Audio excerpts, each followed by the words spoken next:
everyone, welcome to the Swaraj classes. Today we will study structure of Rajya Sabha. Last class में हमने complete किया था राज्यसभा का ऑर्गेनाइजेशन, राज्यसभा का गठन. राज्यसभा आपका अपर हाउस है, हाउस ऑफ एल्डर्स है, ठीक है. और राज्यसभा की और कुछ आप लोग चीज़ें बताएं कल की. कल मैंने क्या बताया था राज्यसभा में?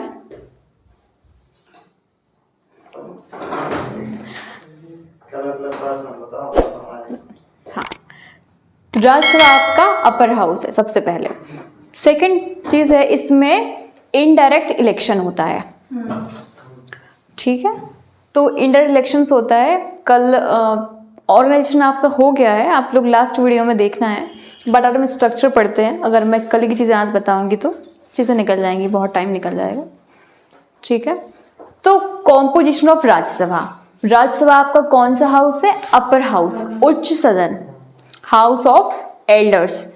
इसमें जो मेंबर्स होते हैं उनको हम इनडायरेक्टली इलेक्ट करते हैं. कैसे करते हैं? प्रोपोर्शनल रिप्रेजेंटेशन के थ्रू करते हैं, सिंगल ट्रांसफरेबल वोट के थ्रू करते हैं. सबसे पहले हमें इस कॉन्सेप्ट को समझना है कि ये कॉन्सेप्ट क्या है.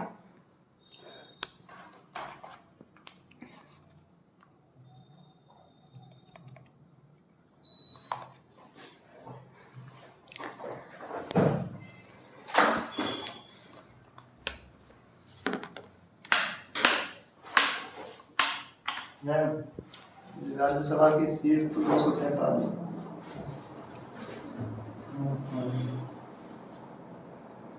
Proportional representation, single transferable vote. इसमें हम क्या है, मेंबर्स को डायरेक्टली इलेक्ट नहीं करते हैं जैसे कि हम लोकसभा के मेंबर्स को करते हैं. इलेक्शंस होते हैं और उनको हम डायरेक्ट चुनते हैं, कैंडिडेट्स को चुनते हैं सीधे. बट राज्यसभा के इलेक्शंस में हम डायरेक्टली कैंडिडेट को नहीं चुनते हैं, इलेक्ट नहीं करते हैं. तो इनडायरेक्ट इलेक्शन होता है. सबसे पहले है इसका कि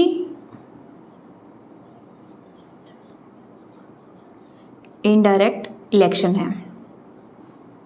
किस प्रोसेस के थ्रू है? आनुपातिक प्रतिनिधित्व, यानी कि proportional representation by single transferable vote, इसके थ्रू ये होता है.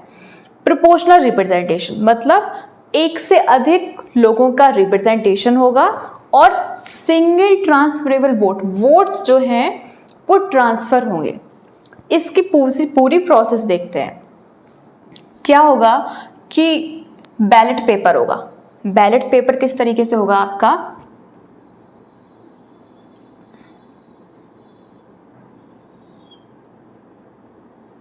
ये बैलेट पेपर है.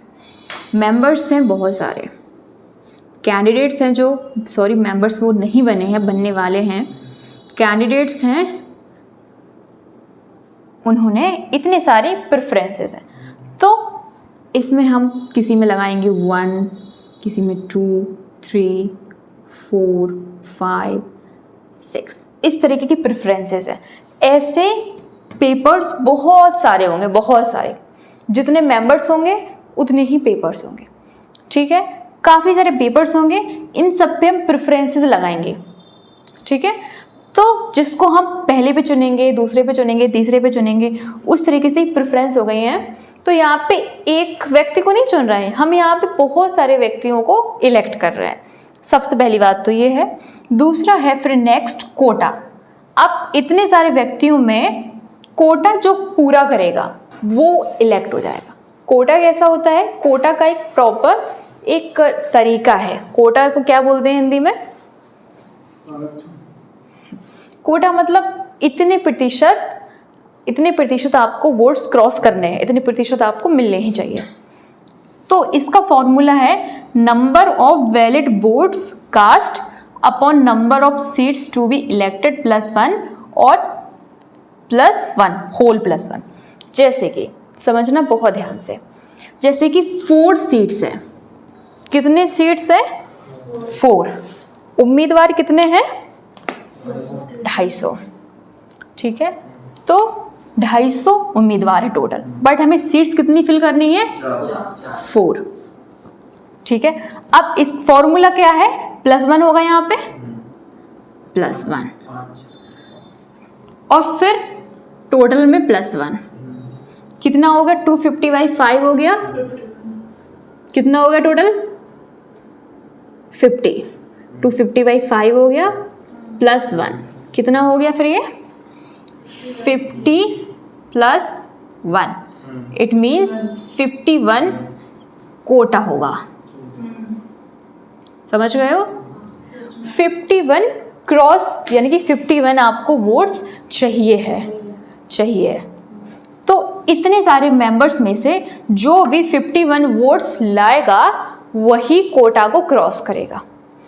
हो सकता है मल्टीपल मेंबर्स लाए, 51 का कोटा है वो पार कर लिया है, तो अब जैसे कि कोटा पार हो गया है, जैसे कि 51 वोट्स है, अब सभी देखो किसी के इस तरीके से ग्राफ समझ लीजिए, जैसे कि ये है 51 का कोटा, ठीक है, तो अब किसी ने क्रॉस कर लिया है, कोई यहीं रह गया है, कोई यहाँ तक है, कोई इधर तक, समझ गए हो, तो क्रॉस जो क्रॉस करेगा तो 51 का तो है, कोटा तो यहाँ तक है, तो अब जिसने क्रॉस कर लिया है, अब जो ऊपर के वोट्स हैं, अब जो है ना कैंडिडेट, क्योंकि 4 सीट्स है,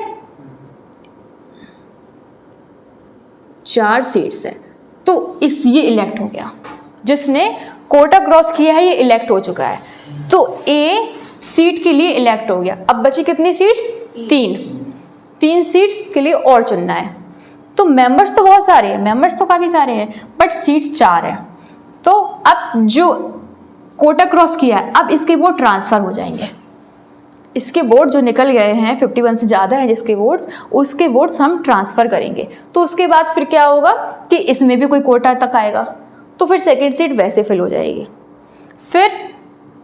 फिर हम फिर से उसके वोट्स करेंगे, तो इस तरीके से हम क्या करेंगे, सिलेक्ट करते जाएंगे, और जो लोवेस्ट लेवल पे है, जिसके वोट सबसे कम है, उसको हम एलिमिनेट कर देंगे, हटा देंगे। कंपटीशन होता है ना, तो जिसकी अच्छी परफॉर्मेंस होती है तो उसको इलेक्ट कर लेते हैं, सिलेक्ट कर लेते हैं, और इसकी खराब होती है उसको हम हटा देते हैं ग्रुप से, ठीक है। जैसे कि अब काउंटिंग कैसे होगी, ध्यान से देखना है, काउंटिंग कैसे होगी। यहाँ मैंने बताया बैलेट पेपर पर, फिर बताया कोटा, फिर बताया मैंने काउंटिंग। तो काउंटिंग में क्या है, first preference candidate reach quota, जिसका कोटा पूरा हो जाएगा, ठीक है, उसको फर्स्ट प्रेफरेंस देकर हम इलेक्ट कर लेंगे, ठीक है, कोटा से ज़्यादा। नेक्स्ट टाइम पे क्या करेंगे हम, अब कोटा से ऊपर पहुंच गया है ना, उसका ग्राफ ऊपर पहुंच गया है, तो जो एक्स्ट्रा वोट्स हैं वो दूसरे मेंबर्स को हम ट्रांसफ़र कर देंगे। सेकंड टाइम में क्या करेंगे, जो एक्स्ट्रा वोट्स हैं वो अदर मेंबर्स को ट्रांसफ़र करेंगे। ट्रांसफ़र कर दिए हमने वोट्स, उसके बाद जिसके लोवेस्ट हैं उसको हम एलिमिनेट करते जाएंगे और वोट्स को ट्रांसफ़र करते जाएंगे। कब तक करेंगे, जब तक कि 4 सीट्स हमारी फिल नहीं होते हैं। समझ में आ रही है आपको। तो ये है इसका सिस्टम, ये है proportional representation by single transferable vote. तो हमारे जो 4 सीट्स हैं वो फिल हो जाएंगी, यानी कि 4 मेंबर्स हमारे इलेक्ट हो जाएंगे। समझ में आया। आप कहीं और समझना चाहेंगे चीज़ें तो आपको नहीं मिलने वाली हैं, इसीलिए क्लास में अच्छे समझ में आए तभी आप कहना कि चीज़ें क्लियर हुई हैं। ओके, तो ये है आपका, ये क्या है पूरी प्रोसेस, आनुपातिक प्रतिनिधित्व बाय, क्या बोलते हैं इसको, सिंगल ट्रांसफरेबल वोट को क्या कहते हैं हिंदी में, तो proportional representation by single transferable vote, आनुपातिक प्रतिनिधित्व बाय सिंगल ट्रांसफरेबल, ट्रांसफर यहाँ पे होते हैं वोट्स। हाँ, एकल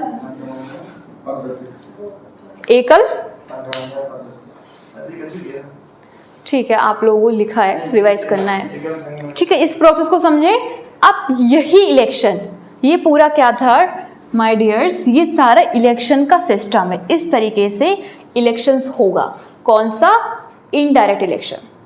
इनडायरेक्ट को क्या बोलते हैं, इनडायरेक्ट इलेक्शन को क्या बोलते हैं, अप्रत्यक्ष चुनाव।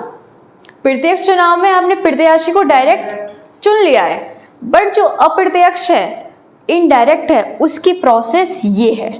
और यही प्रोसेस के थ्रू हम राज्यसभा में मेंबर्स को इलेक्ट करते हैं। ओके, अब मैं आती हूँ कि राज्यसभा का स्ट्रक्चर क्या है। ये मैंने आपको सिस्टम समझाया है, अब आते हैं राज्यसभा का स्ट्रक्चर क्या है। तो फोर्थ शेड्यूल में क्या है, allocation of seats to Rajya Sabha from states and union territories, यानी कि स्टेट्स का रिप्रेजेंटेशन होगा, यूटीज का रिप्रेजेंटेशन होगा और नॉमिनेटेड मेंबर्स का भी रिप्रेजेंटेशन राज्यसभा में होगा। तो ये कहाँ कहा गया है, फोर्थ शेड्यूल में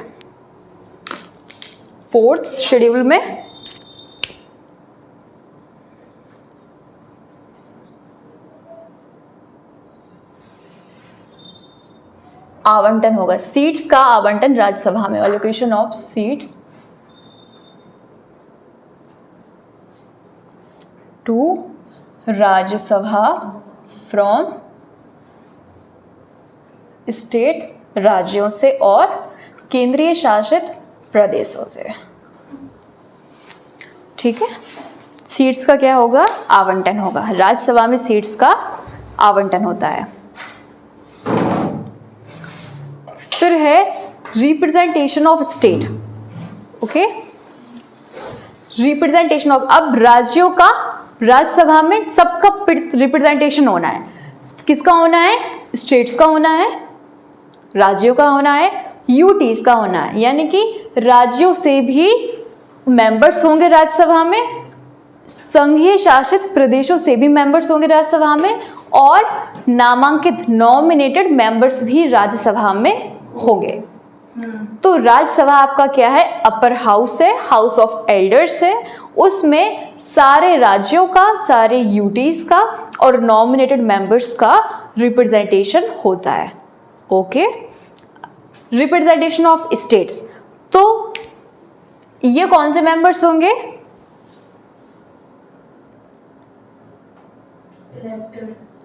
इलेक्टेड मेंबर्स ऑफ स्टेट्स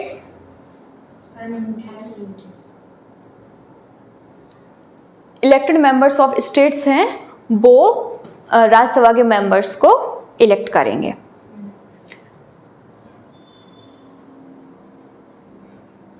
तो किस बेसिस पे होता है रिप्रेजेंटेशन राज्यों का राज्यसभा में, किस बेसिस पे होता है, पॉपुलेशन के बेसिस पे। यानी कि जैसे कि यूपी है, उत्तर प्रदेश स्टेट है, तो पॉपुलेशन सबसे हाईएस्ट है पूरे इंडिया में, सबसे ज़्यादा उत्तर प्रदेश की पॉपुलेशन है। तो पॉपुलेशन के रेशियो में हम राज्यसभा में सीट्स देंगे।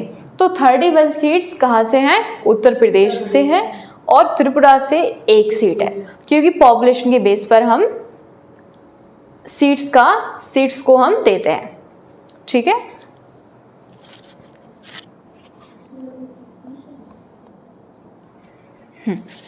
सेकंड पॉइंट इसका ये है कि प्रोपोर्शनल रिप्रेजेंटेशन बाय एसटीवी।